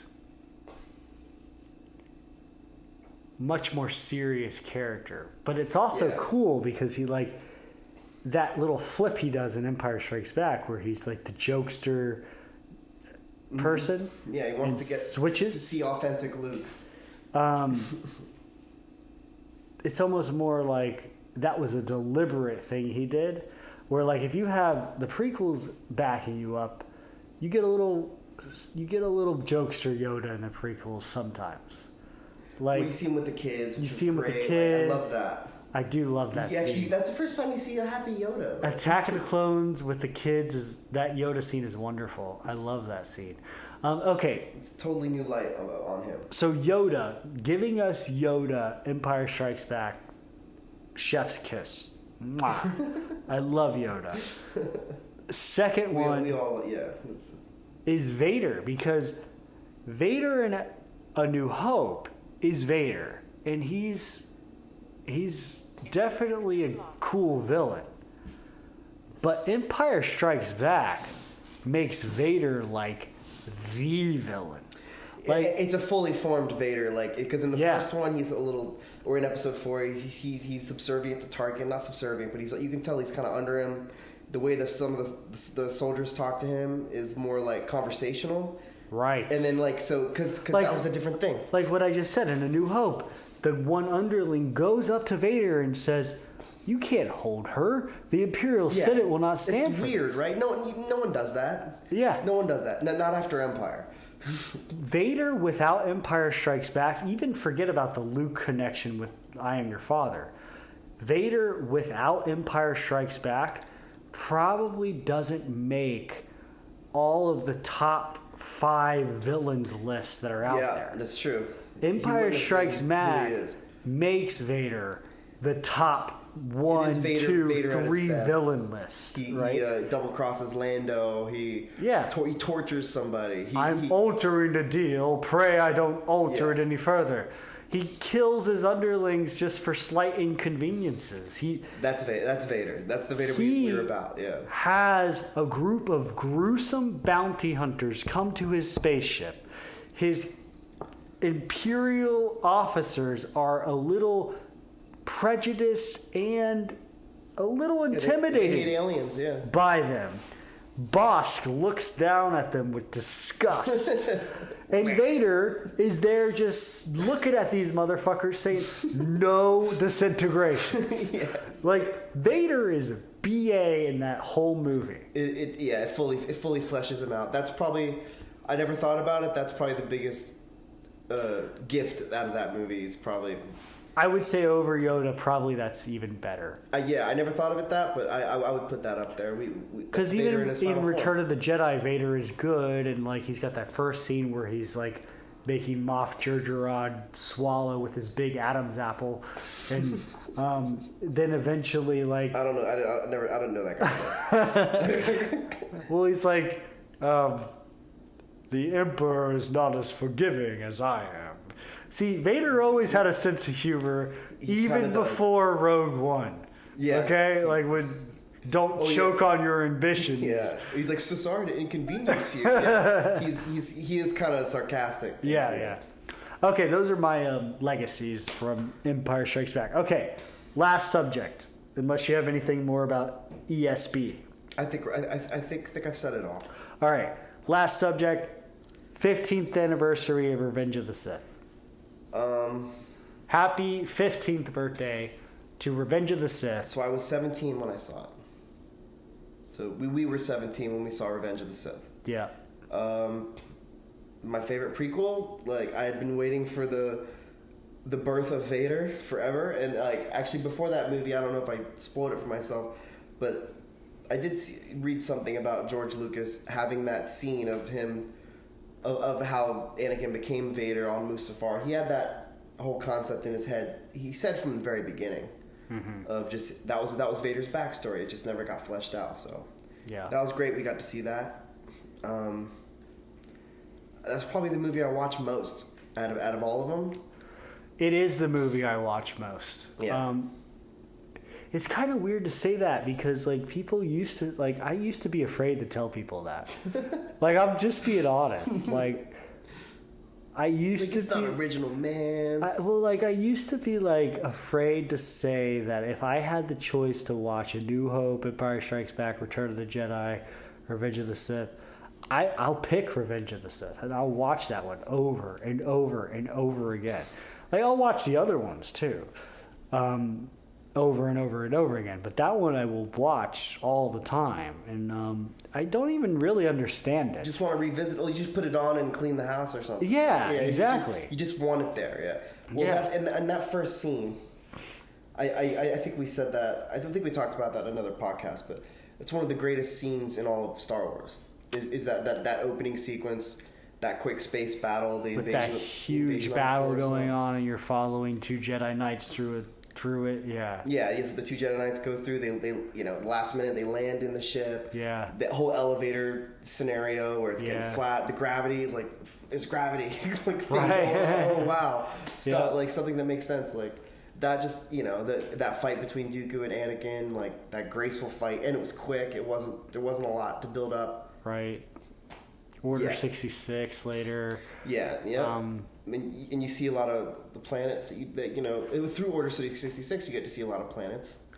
Just through that little montage. Exactly. You get to see Felucia on there. Yeah, it'd be great if somebody would take notice of that and possibly give us more of that. We need good planets. We need jungle planets. You get how many planets in Revenge of the Sith? Probably 8? It's got to be a lot. At least 8. You got in Coruscant, I want more. If we revisit Coruscant in Mandalorian season 2, that'd be pretty wild. Yeah. It's expensive to do stuff like that, and it's all CGI to build those kind of sets, because they were trying to go back to form or return to form, so they were building real sets, and that's Tatooine. Just the real sets in the desert. You can just, they're all in LA. They just drive east 100 miles and they got their set, Right. So I get why they're not doing jungle planets and Coruscant and all this all the time, but they should. Did you hear about the Revenge of the Sith love that shone through recently where I think it was IGN or Ranker or comicbook.com or somebody, or no, it was Rotten Tomatoes. Rotten Tomatoes is doing a all-time favorite summer blockbuster poll. And they're putting movies against each other and then having people vote, and the highest voted movie goes on, right? Revenge of the Sith has gone on a while. The last one it was up against was Avengers Endgame, which is like one of the highest grossing movies of all time. Yeah, it was. Yeah. But the Revenge of the Sith people campaigned and got all the other Revenge of the Sith people to vote for it, and it beat out Avengers Endgame by 80%. Oh wow. So it's Did this just happen? Yeah, it just happened this week. Oh, okay. So it's gonna go on, and the movies that are left, out of the. I think I've seen some little memes about this, but I didn't put it together what it really was. I've been seeing memes about this. After the movies that are left, 15 movies that are left, 8 of them are George Lucas movies or something like that. Some ridiculous amount of them are George Lucas movies. They're all Star Wars movies. I think all of the original trilogy and Revenge of the Sith is still up there. American Graffiti. And some Indiana Jones. Yeah. So, but anyways, okay, so. What are you most grateful for from Revenge of the Sith? What am I grateful for Revenge of the Sith? That first scene was a big one. The relationship between Anakin and Obi-Wan that's fully formed, which Clone Wars gave me more of that, which is right. But I could run with that all day. That's great. Dexter Jettison? No, that's episode 2. Man, the Order 66 scene, the birth of my favorite era in Star Wars, between Order 66, post Order 66. I want more of that. I think I say that a lot now. Just the darkness, the fall from grace. You finally get to see it. Yeah, it's great. It's the culmination of the whole thing. You know, it's the fall from grace. And every time I watch it, I still try and think, like, really what Anakin's motivations really are. Like, and every time I watch it and the more I think about it, the more it makes sense to me that like, he had to do what he did. Mm-hmm. And, like, it just, you know, it never could have gone any other way. It just had to be, like, I empathize with Anakin and more every time. Like maybe I would have gone in that room and just slaughtered all those kids. Like, in that same circumstance. Yeah, that is the big jump, isn't it? That is the big jump. He did it right after, too. But he truly believed that the Jedi were going to just destroy, kill everything, and then through proxy kill his wife. But the backstory, like the Clone Wars backstory, when you put it all together in context of his backstory about the Jedi with his he couldn't save his mother, and they took him away. You know, they took him away from his mother, and you know that was part of that when he couldn't save her, and he just lost everything. And he you know, he was ambitious, but he was this through merit he should have been the best Jedi, or he believed he should have been, but they held him down. Just all these things, when you think about it, all culminate to that one choice in that moment. And every time I watch it, I think I agree with you. It had to happen that way. I agree with you. Every time I watch it, I like rationalize Anakin's decisions. The first time I watched it, like, I loved the movie, but I was like, he does go kill younglings very quickly, and in that office, he's like, he just bows down to the Emperor like in 2 seconds. Just right there, yeah. It all happened so quickly. So I got that criticism from the very beginning. I had it myself. Yeah. But like, there's probably a whole nother podcast. Actually, that's a good topic. Is like, is Anakin justified? Is a good topic. But, yeah. But I think the thing I'm most grateful for Revenge of the Sith would probably be,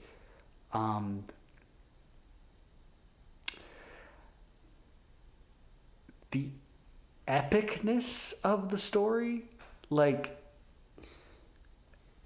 let me see if I can articulate this. Like, all the other movies don't seem as big in scale as the Revenge of the Sith. There's like an entire galactic government at stake there. An entire Jedi Order. There's an entire Clone Wars that is happening on like 4 different planets at once.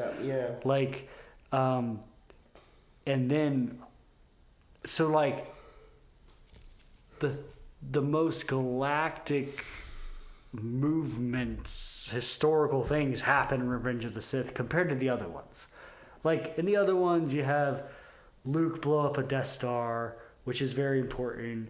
You have Luke confront his father, which is not important on a galactic event. Like, if you had, like, the galactic history, Luke confronting his father on Bespin would not show up, right?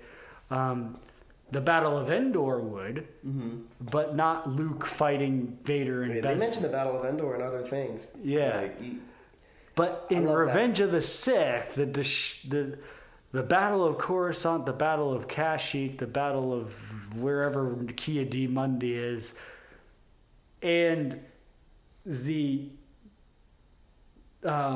assassination attempt on the Chancellor's life, and the murder of the Jedi Knights, and the transfer Palpatine fight. We didn't even get into Palpatine. That. So like Palpatine at his craziest. So I guess the first thing I would say is the